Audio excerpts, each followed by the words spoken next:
কম খরচের ট্রেনে আপনারা চলে যেতে পারবেন মিরিঞ্জা ভ্যালিতে। জনপ্রতি টিকিটের মূল্য পড়বে ৳৪২০ করে এবং একটু ভিআইপি টিকিট ওটা পড়বে ৳৮০০ করে। ট্রেনটি যথাসময়ে আপনাকে চিটাগং রেলওয়ে স্টেশনে নামিয়ে দেবে। তো চিটাগং রেলওয়ে স্টেশন থেকে আপনারা সরাসরি চলে যাবেন চিটাগং যে বাস স্ট্যান্ড, ওখানে বাস স্ট্যান্ড চলে যাবেন। ওখান থেকে ডাইরেক্ট চলে যাবেন চকরিয়া বাজার ওইখানে। বাসের টিকিট জনপ্রতি ৳১৩০ থেকে ৳১৪০ করে নিবে চকরিয়া বাজার পর্যন্ত।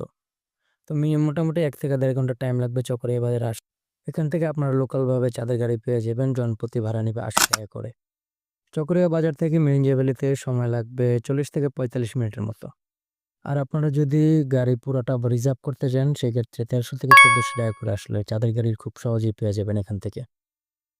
তো এটা হলো মিরিঞ্জা বাজার। এখান থেকে আপনাদের বুকিংকৃত যে রিসোর্টগুলো আছে এখান থেকে সুন্দরভাবে পাহাড়ে উঠে যাবেন এবং খুব সহজে আপনাদের যে রিসোর্টগুলো আছে সেই রিসোর্টে চলে যাবেন খুব সহজভাবে এখান থেকে।